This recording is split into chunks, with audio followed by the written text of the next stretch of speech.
Assalamualaikum warahmatullahi wabarakatuh. Innal hamdalillah nahmaduhu wa nasta'inuhu wa nastaghfiruh. Na'udzu billahi min shururi anfusina wa min sayyiati a'malina. Man yahdihillahu fala mudilla lahu wa man yudlil fala hadiya lahu. Asyhadu an la ilaha illallah wahdahu la syarika lah wa asyhadu anna Muhammadan abduhu wa rasuluhu wa ba'd. Terakhir tentang sifat Allah tidak boleh ditanya kenapa begitu. 5. Bagaimana cara Allah bersemayam, cara Allah turun ke langit dunia, cara Allah menciptakan Adam dengan kedua tangannya, cara Allah membolak-balikkan hati manusia dengan kedua jarinya, dan seterusnya, tidak boleh ditanya. Jadi cukup kita imani apa adanya, dan tidak mungkin kita bisa memahami rinciannya. Cukup kita mengimani apa yang Allah firmankan, apa yang Nabi sabdakan. Dengan demikian, maka belajar tentang akidah, tauhid, sifat-sifat Allah mudah, sederhana, tidak menghabiskan waktu, tidak melelahkan.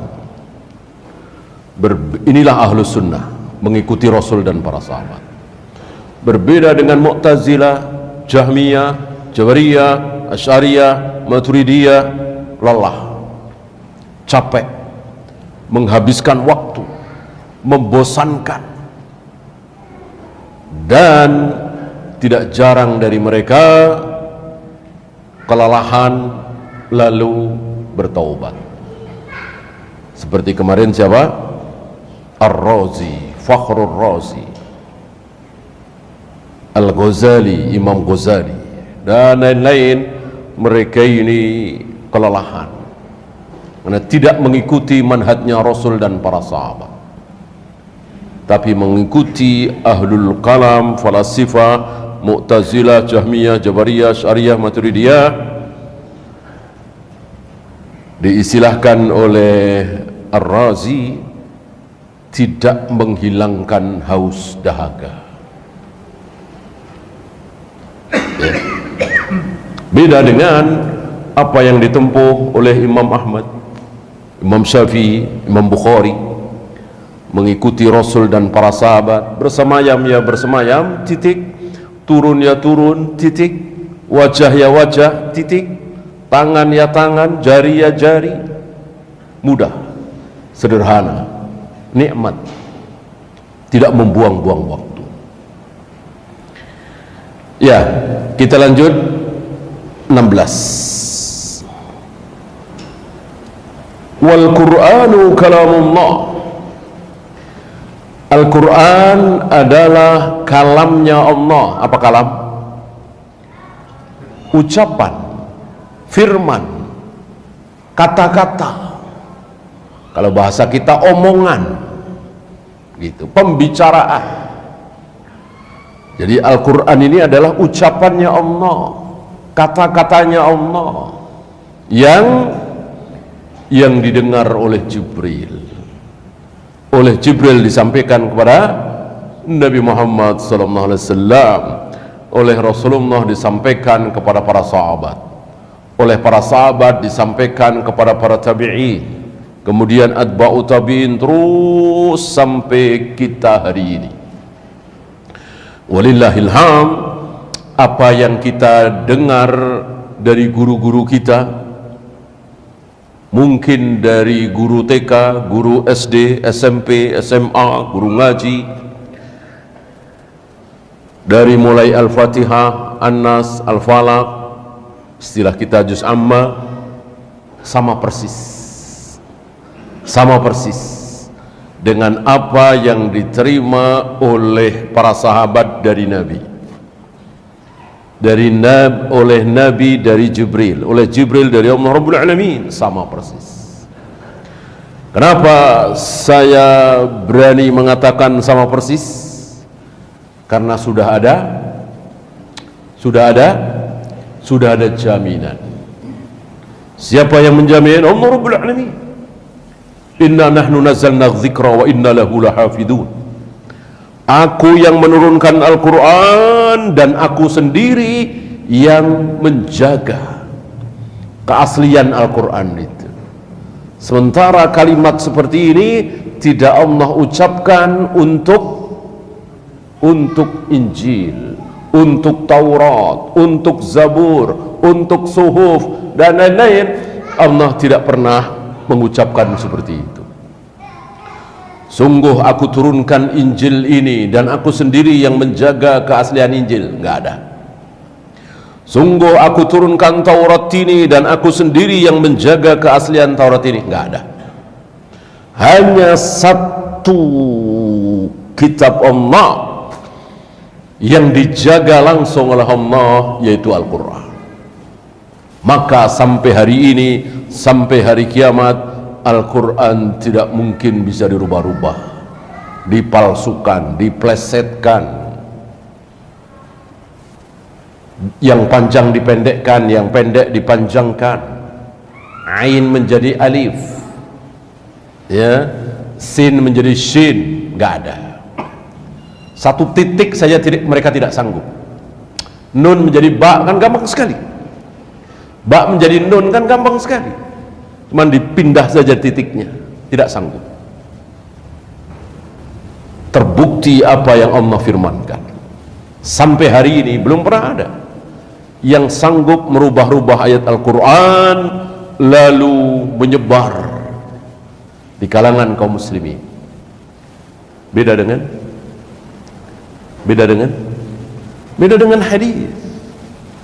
Berapa banyak hari ini bukan sabda Nabi, tapi ribuan bahkan jutaan kaum muslimin meyakini itu sabda Nabi. Utlubul ilma walau bis-sin. Carilah ilmu walau sampai ke negeri Cina. Berapa juta saudara-saudara kita yang meyakini bahwa ini sabda Nabi, padahal bukan. Hubbul watan minal iman. Cinta tanah air sebagian dari iman. Berapa juta kaum muslimin yang meyakini ini sabda Nabi, padahal bukan, dan seterusnya. Banyak sekali.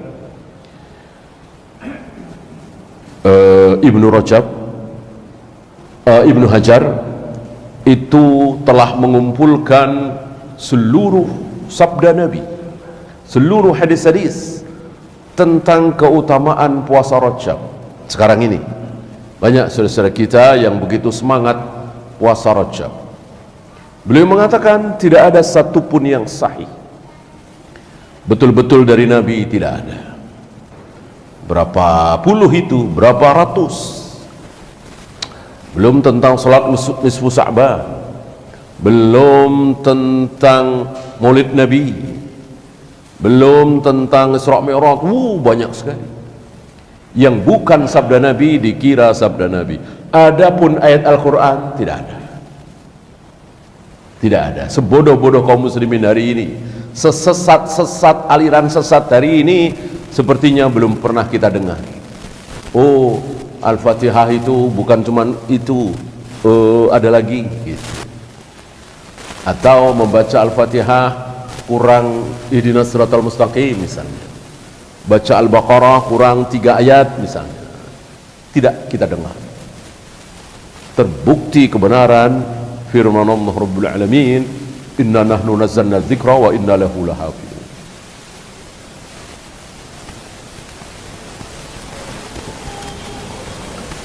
Yang ada dicabut, dihilangkan. Daripada firmanku, daripada Al-Quran ini dipalsukan, diganti-ganti, dirubah-rubah, mending aku angkat sekalian, aku hilangkan sekalian. Kalau itu ada. Entah nanti tahun berapa, bulan apa, tanggal berapa, hari apa, tidak disebutkan. Yang jelas malam. Malam, entah malam apa. Apa malam Jumat, apa malam Sabtu, atau malam Ahad. Al-Quran hilang. Bukan dirubah. Hilang. Minas sudur wa minas sutur. Dari dada-dada kaum muslimin, dari hati manusia, dari hafalan manusia, dan dari tulisan. Dalam satu malam. Jadi misalnya kita berada di pagi itu, kita buka-buka ayat Al-Quran, mushaf Al-Quran, udah nggak ada tulisan, boyong, putih kosong. Entah tahun berapa itu akan terjadi. Dekatnya hari kiamat tentu. Ya. Dimansuh, dicabut, diambil kembali. Ya. Maka Nabi mengatakan minhu bada'a wa ilaihi ya'ud. Al-Quran datang dari Allah dan akan kembali lagi kepada Allah. Kembali kepada Allah. Tidak ada Al-Quran lagi di muka bumi, baik di tulisan atau hafalan. Ini sahih. Yang tidak sahih adalah hadis akan datang satu masa di mana Al-Quran tinggal tulisan. Jadi nggak ada yang hafal, nggak ada yang mengamalkan, tinggal tulisan. Ini tidak sahih dari Nabi SAW. Yang benar, tulisan juga hilang. Tulisan juga tidak ada. Entah tahun berapa, bulan apa, tanggal berapa, hari apa.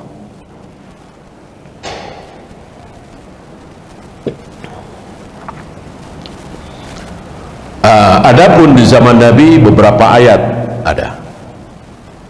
Di zaman Nabi ada beberapa ayat yang diangkat oleh Allah. Tadinya sempat dibaca oleh Rasul dan para sahabat.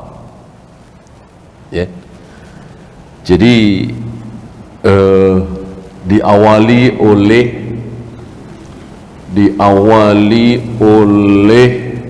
keluhan Umar. Umar datang kepada Abu Bakar. Umar mengatakan, aku kehilangan banyak ayat dari surat Al-Furqan. Gitu. Aku hafal dari Nabi surat Al-Furqan banyak. Sekarang berkurang, lupa. Beberapa ayat lupa. Kata Abu Bakar, coba engkau baca. Lalu dibaca oleh Umar dari awal sampai akhir. Kata Abu Bakar, sama, aku juga tinggal segitu. Perasaan dulu aku hafal dari Nabi surat Al-Furqan lebih banyak dari itu. Hilang. Lalu Abu Bakar dan Umar datang kepada Nabi SAW. Nabi nggak mungkin dong lupa. Sanukri'uka fala tansa. Jaminan dari Allah, akan kami bacakan Al-Quran kepada engkau ya Muhammad, dan tidak mungkin engkau lupa. Maka tidak mungkin Nabi lupa.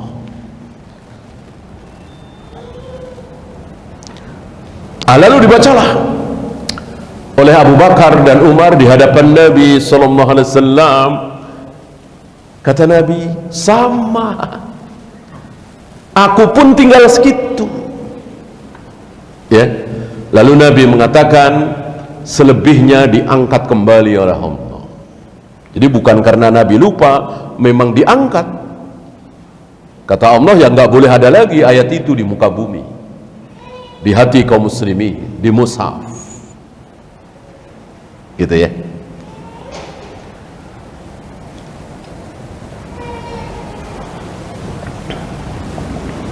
Ada lagi yang ini dihapus diganti dengan ini.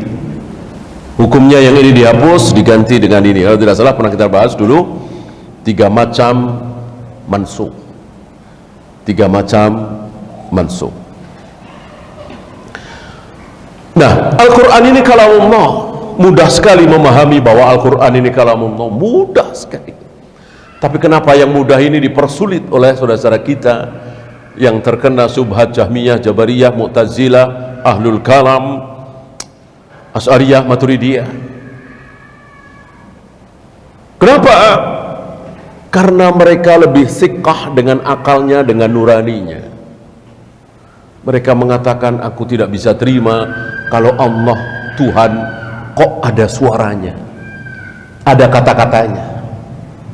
Padahal Allah sendiri yang mengatakan, Nabi sendiri yang mengatakan kalamullah, hatta yasma'a kalamullah. Kalau ada yang datang kepadamu mengaku beriman, maka sampai dia mendengar kalamullah, Al-Quran. Berarti Al-Quran kalamullah, ucapan Allah. Mudah kan? Gampang sekali, sederhana sekali. Kenapa kemudian dipersulit oleh mereka dengan mengatakan bahwa Al-Quran adalah terjemahan dari Jibril? Berangkat dari perasaan. Jadi perasaan mereka tidak terima kalau Tuhan Allah kok ada kata-katanya, ada suaranya. Gitu.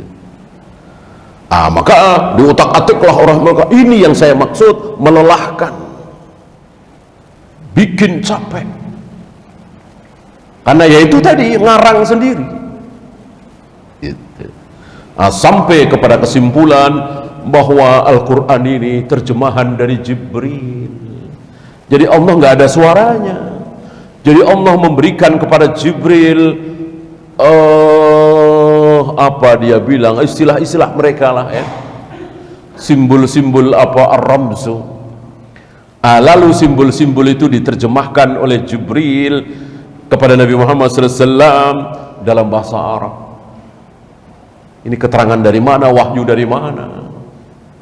Ya, yang ada Rasul dan para sahabat meyakini bahwa Jibril mendengar Alhamdulillahi Rabbil Alamin Ar-Rahmanir Rahim Maliki Yaumiddin dari Allah oleh Jibril, disampaikan kepada Nabi SAW. Kan enak, mudah, sederhana. Mereka tidak mau terima ini. Berangkat dari sebuah kesalahan, mengikuti logika dan nurani mereka. Tidak mungkin Tuhan kok ada suaranya. Yang ada suaranya manusia, hewan, makhluk. Tuhan nggak mungkin ada suara. Tidak. Ini wahyu dari mana mengatakan Tuhan nggak mungkin ada suaranya? Orang kalamullah, kalamnya suara, dan suara Allah pernah didengar oleh Nabi Musa alaihi salatu wassalam di bukit Tursina. Kenapa menolak ini? Itu.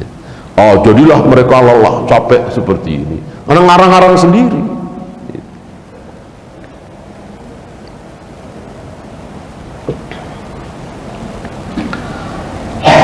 Wa tanziluhu wa nuruhu, Allah turunkan Al-Quran itu betul-betul turun. Ini pun sekaligus dalil bahwa Allah berada di atas. Namanya turun tentu dari atas ke bawah. Mudah sekali ya. Mudah sekali Ahlus Sunnah. Luar biasa Ahlus Sunnah belajar akidah, belajar manhaj, belajar tauhid. Mudah, sederhana, gampang. Ya. Tidak seperti firqah-firqah dolal itu. Capek, sulit, melelahkan.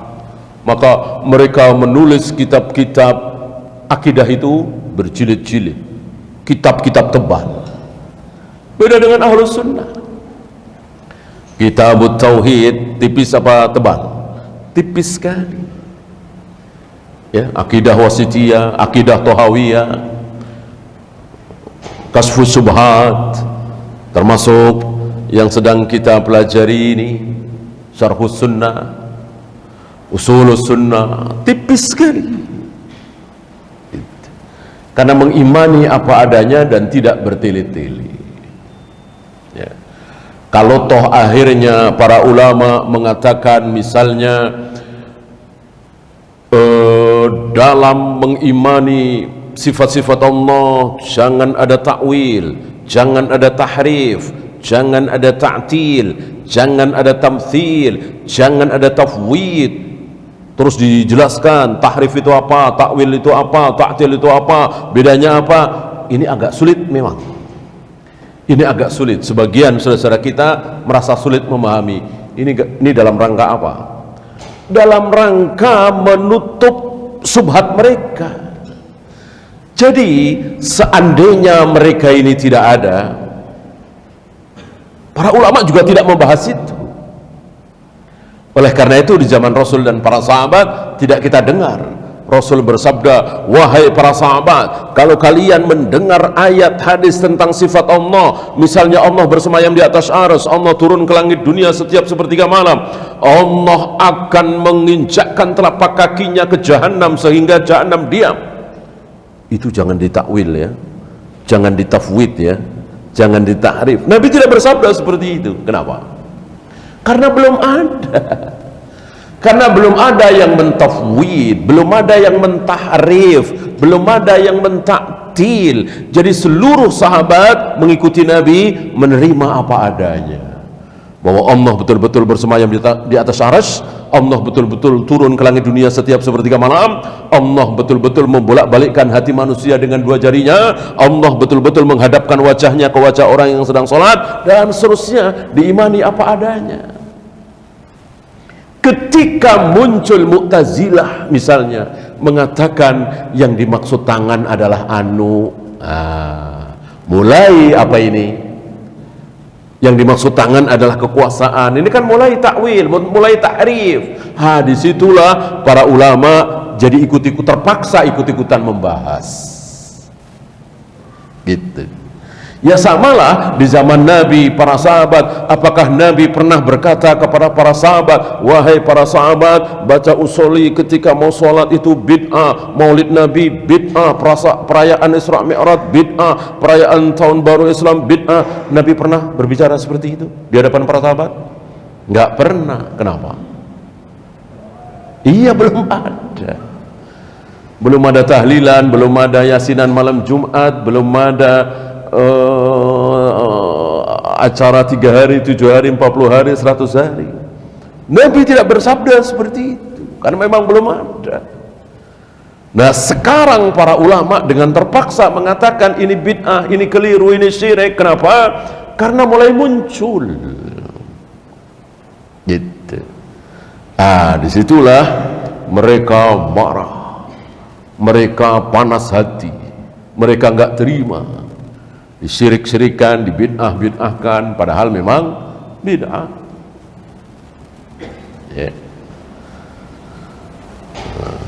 Karena sempat ada pertanyaan ya, kok saya sulit membedakan mana tahrif, mana ta'til, mana tafwid, dan saya jadi nggak faham. Bukankah orang yang dikehendaki baik oleh Allah itu dia faham? Kok saya nggak faham, sedih dia. Padahal tadi ya, nggak tahu itu semua nggak apa-apa, asal setiap kali mendengar tentang sifat Allah, imani apa adanya, percayailah apa adanya.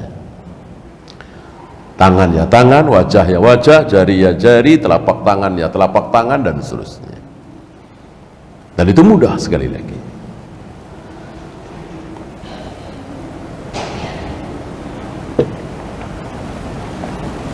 Wa nuruhu cahaya, dan semua ini adalah ucapan Allah, ucapan Rasulullah, nggak ngarang ya. Memang Al-Quran cahaya, nur.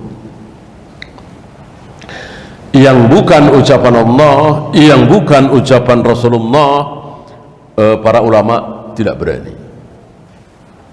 Para ulama tidak berani.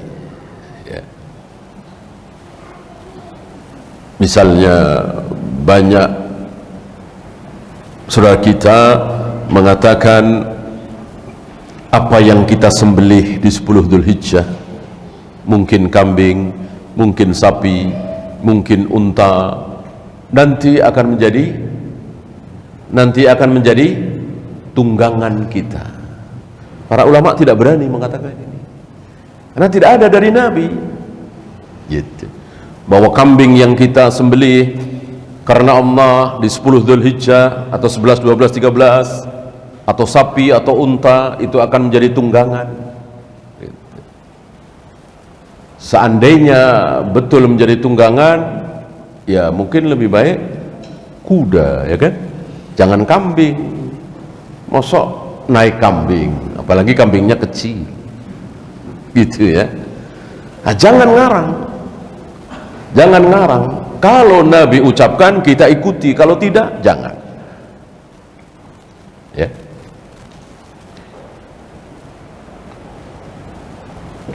Inilah ciri khas ulama ahlus sunnah. Dalam hal istilah saja mereka tidak mau berbeda dengan Rasul dan para sahabat. Apa yang diucapkan oleh Rasul dan para sahabat diikuti, kalau tidak jangan. Ya. Walaupun sekedar istilah, seperti istilah almarhum. Rasul dan para sahabat kan tidak pernah mengucapkan almarhum fulan, al-maghfur fulan. Yang diucapkan oleh Rasul dan para sahabat untuk seorang muslim yang sudah meninggal adalah rahimahullah, semoga Allah merahmatinya, bukan almarhum. Inilah para ulama ahlus sunnah, tidak berani beda dengan Rasul dan para sahabat, hatta berupa istilah, apalagi hakikat. Sekedar istilah tidak mau berbeda. Walaysa bimakhluqin, dan bukan makhluk. Gimana dibilang makhluk? Makhluk itu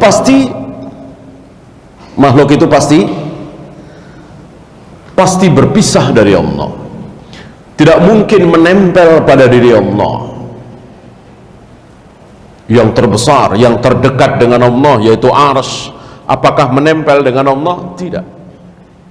Salah satu sifat Allah adalah ba'inun an kulli khalqihi, terpisah dari seluruh makhluknya. Nah, sementara firman Allah terpisah dari diri Allah, apa menyatu? Firman Allah, suara Allah terpisah apa menyatu?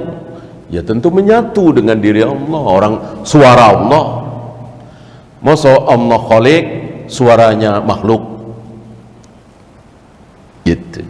Suara Allah menyatu dengan diri Allah, sebagaimana jari Allah, tangan Allah, betis Allah, wajah Allah. Makhluk bukan? Makhluk bukan? Jelas bukan. Kan menempel pada diri Allah, menyatu dengan diri Allah. Masa makhluk? Kalau makhluk pasti berpisah dari Allah. Makhluk terbesar tertinggi yaitu Arsy tidak menempel pada diri Allah.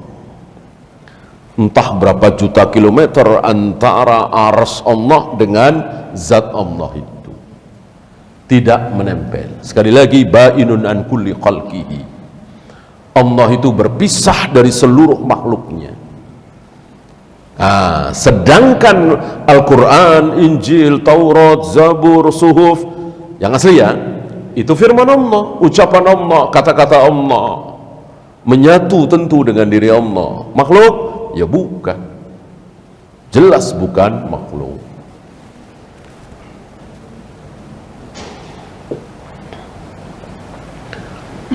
Jika kalimat-kalimat Allah, Al-Quran, Injil, Taurat, Zabur, Wahyu itu makhluk, berarti Nabi telah mengajarkan kepada kita doa berlindung kepada makhluk.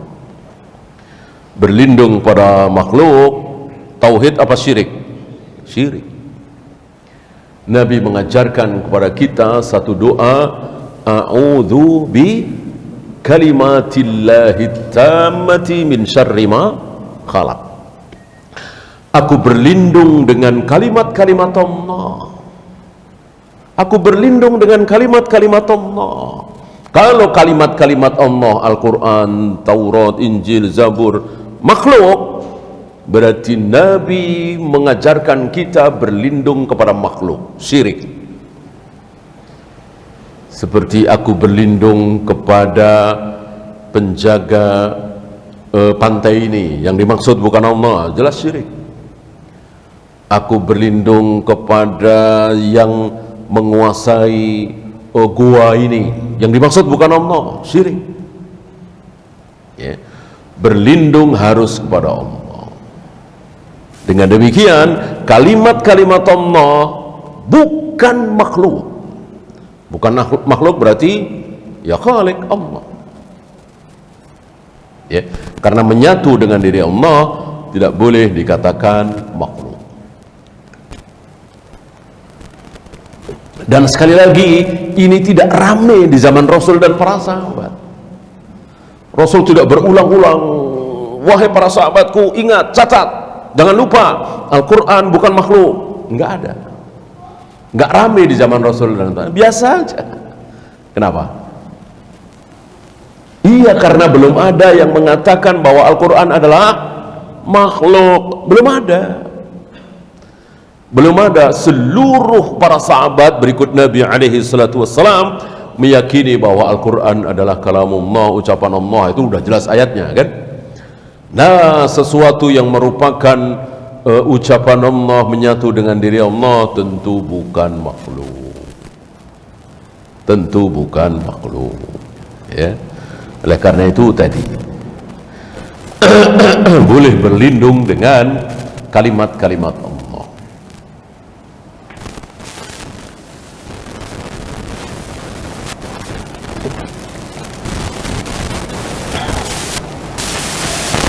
Li'anna al-Qur'an min Allah, karena Al-Quran itu dari Allah, wa ma kana min Allah falaysa bimakhluqin.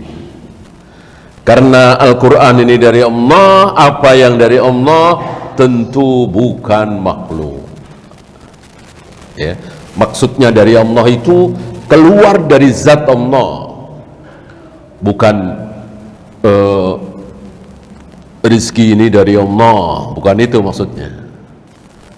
Ya, rizki itu dari Allah kan pemberian Allah, bukan rizki itu keluar dari zat Allah, kan tidak. Ya. Kalau firman Allah ini betul-betul keluar dari zat Allah, didengar oleh Jibril,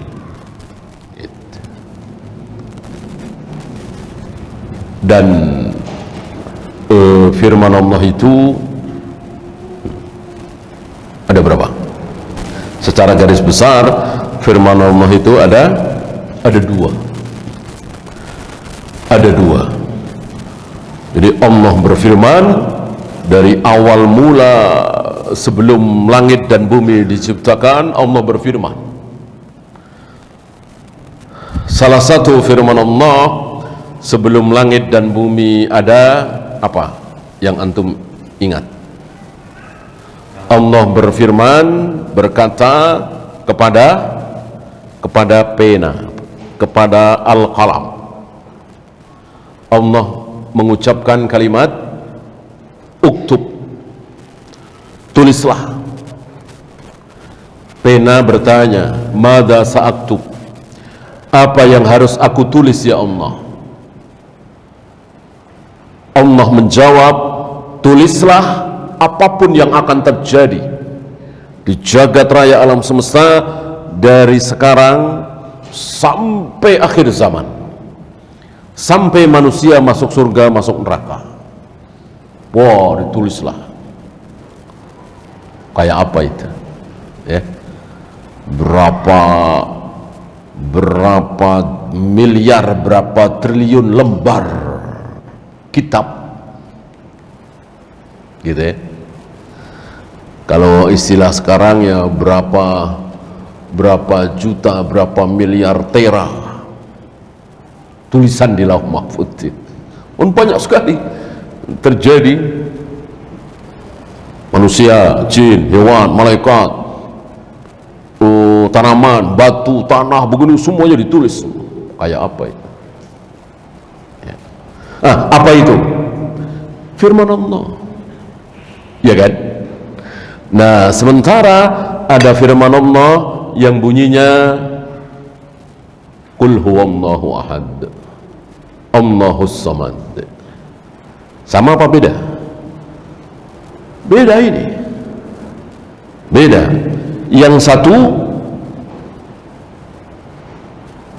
bukan ajaran, tidak diwahyukan. Yang satu diwahyukan. Disinilah kesalahan sebagian saudara-saudara kita dari kaum Asy'ariyah, mengatakan, meyakini bahwa semenjak turun al-yauma akmaltu lakum dinakum, ayat terakhir Al-Quran, Allah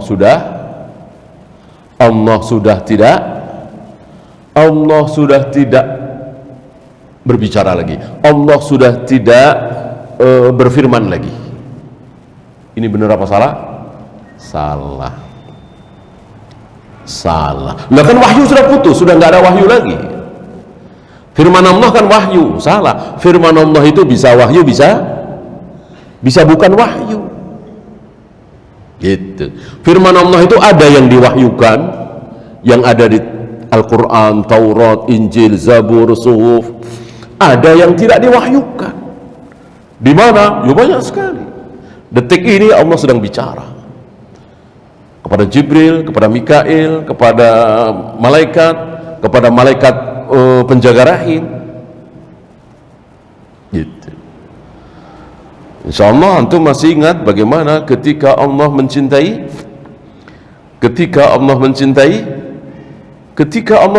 si fulan, masih hidup ya, misalnya sekarang ini ada fulan, ya tidak tertutup kemungkinan antum salah satu atau dua, tiga dari antum Allah cintai. Entah karena apa, Allah maha tahu ya. Mungkin antum biasa-biasa saja ilmunya, ibadahnya, tapi sangat berbakti kepada ibu antum. Antum sudah merencanakan berbulan-bulan, senang sekali mau berangkat. Kata ibu antum, jangan, temenin ibu. Langsung antum batalkan. Siap ibu. Luar biasa, jarang-jarang seperti itu. Padahal ilmu antum biasa-biasa saja, ibadah antum biasa-biasa saja, banyak ibadah-ibadah sunat yang tidak antum lakukan, tapi antum luar biasa berbakti kepada Allah, cinta kepada antum. Ya, maka Allah panggil Jibril. Ketika Allah mencintai seseorang, maka Allah tidak diam. Allah panggil Jibril. Setelah Jibril berada di hadapan Allah mengatakan, wahai Jibril, aku mencintai si fulan, disebut namanya. Ya, bagaimana nama antum disebut oleh Allah di hadapan Jibril? Ya, wahai Jibril, aku mencintai si fulan, disebut nama antum. Oleh karena itu, wahai Jibril, cintailah si fulan. Gak mungkin Jibril tidak taat kepada Allah. Maka Jibril mencintai si fulan, antum misalnya. Lalu Jibril mengumpulkan malaikat-malaikat yang lain dengan mengatakan, Allah mencintai si fulan, disebut namanya. Aku Jibril juga mencintai si fulan. Oleh karena itu, cintailah oleh kalian si fulan itu. Di sini berarti ada firman Allah, ada ucapan Allah, tapi tidak diwahyukan. Disinilah kesalahan firqah Asy'ariyah, Maturidiyah dan lain-lain yang mengatakan bahwa ketika wahyu sudah selesai, putus, Rasul wafat, Allah sudah tidak berfirman lagi. Salah. Allah terus berfirman tapi tidak diwahyukan. Kenapa?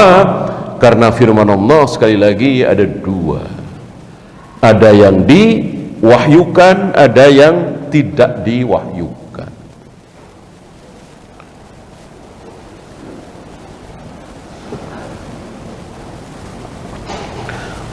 Wa hakadha qala Malik bin Anas wa Ahmad bin Hanbal wal fuqaha'u qablahuma wa ba'dahuma. Beliau mengambil contoh yang besar, Imam Malik dan Imam Ahmad. Imam Malik dan Imam Ahmad. Apakah Imam Syafi'i, Imam Bukhari dan lain-lain masuk di dalamnya? Iya. Karena beliau mengatakan wal fuqaha'u qablahuma wa ba'dahuma. Begitu pula para ulama sebelum mereka dan setelah mereka. Jadi manhaj salaf ini tidak ngarang. Manhaj salaf ini bukan hal yang baru.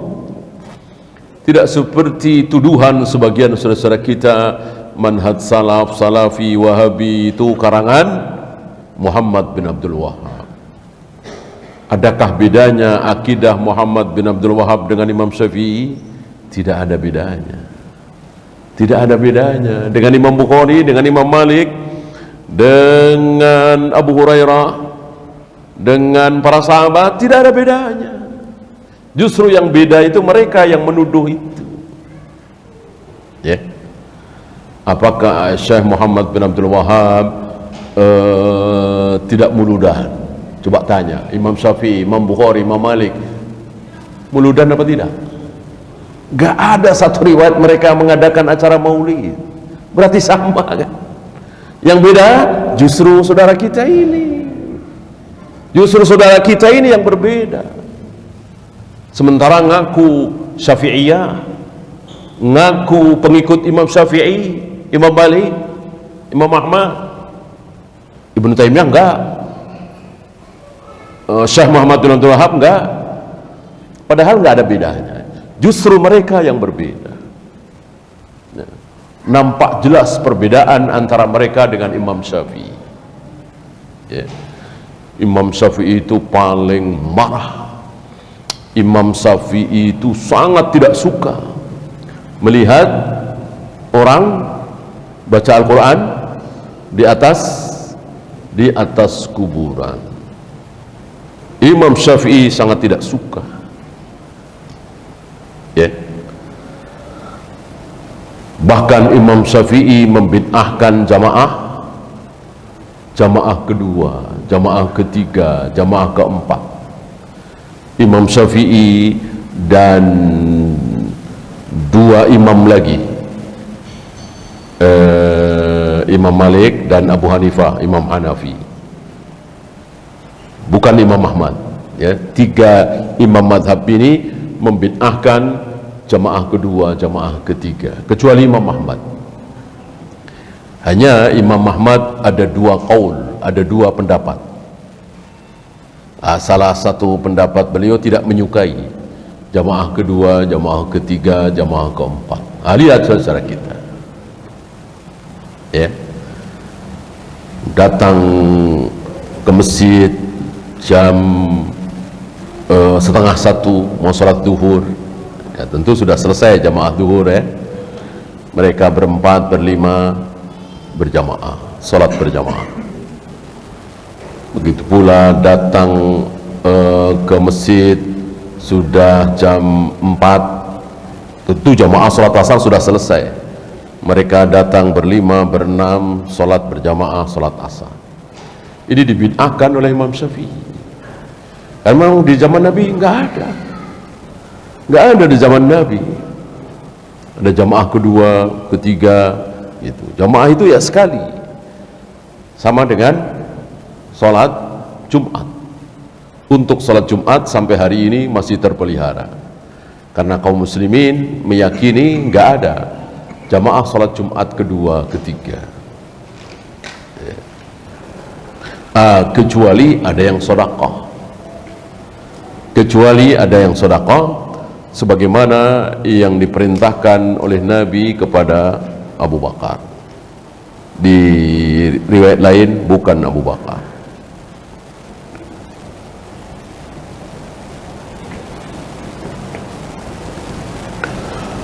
Dan sedikit sejarah tentang fitnah khalqil Quran. Fitnah ujian dahsyat gara-gara pendapat sesat bahwa Al-Quran adalah makhluk. Insyaallah antum sering dengar bagaimana Imam Ahmad bin Hanbal 30 bulan kira-kira di penjara dan disiksa gara-gara beliau bersikeras, berpegang teguh bahwa Al-Quran adalah kalamullah, bukan makhluk. Sementara ulama lain seperti Ali bin Madini, Yahya bin Ma'in dan lain-lain bertauriah. Tauriah itu seperti bohong tapi tidak bohong, ya, untuk melindungi diri mereka supaya tidak disiksa, supaya tidak dipenjara. Karena ini memang fitnah, ya. Imam Ahmad termasuk yang berani, maka beliau di penjara. Ya, silakan azan dulu. Wassallallahu ala Muhammadin sallallahu alaihi wasallam wa akhiru da'wana alhamdulillahi rabbil alamin. Alhamdulillah wassalatu wassalamu ala Rasulillah la haula wala quwwata illa billah. Kita lanjutkan sedikit tentang fitnah khalqil Quran pertama kali dan muncul pada zaman khalifah pertama yang keluar dari manhaj salaf, khalifah pertama yang bukan ahlus sunnah. Jadi khalifah dari mulai Abu Bakar, Umar, Utsman, Ali, Muawiyah, Yazid, terus sampai Harun ar-Rasyid, semuanya salafi, semuanya ahlus sunnah, semuanya salaf. Semua meyakini bahwa Allah betul-betul bersemayam di atas arsy, bahwa Allah betul-betul menciptakan Adam dengan kedua tangannya, bahwa takdir itu betul-betul kehendak Allah, tulisan Allah, ilmu Allah, ciptaan Allah, dan seterusnya. Termasuk meyakini bahwa Al-Quran adalah kalamullah, bukan makhluk. Itu sampai kepada zaman khalifah terakhir yang bermadhab ahlus sunnah, Harun ar-Rasyid. Setelah itu, yaitu anaknya Khalifah Al-Ma'mun, sudah bukan ahlus sunnah lagi. Beliau terkena syubhat dari ahlul kalam, salah satu tokohnya Ibnu Abi Du'ad. Oleh karena itu beberapa ulama mungkin firasat, ya, qadiyat kalau tidak salah, setiap kali berdoa ada kalimat ya Allah panjangkanlah umur Harun ar-Rasyid. Setiap kali berdoa ditambah ada doanya ya Allah panjangkanlah umur Harun ar-Rasyid, ya Allah panjangkanlah umur Harun ar-Rasyid. Memang panjang. Dan setelah Harun ar-Rasyid wafat, baru kaum muslimin paham, oh ini ternyata, ya, anak beliau yang bernama Khalifah Al-Ma'mun terkena syubhat ahlul kalam, bukan ahlus sunnah lagi. Walaupun beliau cinta ilmu dan ulama. Buktinya beliau membuat satu bangunan khusus, di mana di dalam bangunan ini megah, mewah, bagus, nyaman untuk bertemunya para ulama. Tapi ya ulama yang terkena syubhat ahlul kalam tadi. Bangunan ini oleh beliau diberi nama Baitul Hikmah, ya. beliau soleh. Bahkan ketika Imam Ahmad di penjara itu, beliau sedang memimpin pasukan berjihad, ya. Tapi sayang terkena syubhat ahlul kalam, ya. Nah, di zaman itulah beliau ya tentu diikuti para pembesarnya, pegawainya, ya, memaksa para ulama untuk mengatakan bahwa Al-Quran adalah makhluk dengan pemahaman yang sangat-sangat dangkal. Siapapun yang bukan Allah pasti makhluk. Emang Al-Quran bukan Allah kan? Al-Quran Allah. Ya karena Al-Quran itu bukan Allah, ya makhluk. Dangkal sekali. Mereka lupa bahwa Al-Quran adalah firman Allah, ucapan Allah. Apa yang menempel pada diri Allah bukan makhluk, seperti yang tadi kita bahas. Disitulah maka terjadi fitnah besar. Hampir seluruh ulama dengan terpaksa mengatakan dengan mulutnya, tidak dengan hatinya. Dengan mulutnya mengatakan Al-Quran makhluk, kecuali Imam Ahmad, ya. Dan satu lagi muridnya Muhammad bin Nuh. Belakangan muridnya Muhammad bin Nuh meninggal, sama-sama di penjara. Bahkan Imam Ahmad sempat memandikan dan menyolati. Selain beliau berdua dengan terpaksa, dan itu tidak tercela, ya, mengambil dalil dari siapa kira-kira? Ammar bin Yasir. Demi melindungi dirinya, demi tidak dibunuh, tidak disiksa, tidak dipenjara, Ammar bin Yasir mengucapkan kalimat kufur, Lata Uzza, ya. Tapi karena terpaksa, turun ayat mengampuni. Wallahu a'lam. Ya, waktu habis, kita akhiri. Subhanakallahumma bihamdika asyhadu an la ilaha illa anta astaghfiruka wa atubu ilaik. Assalamualaikum warahmatullahi wabarakatuh.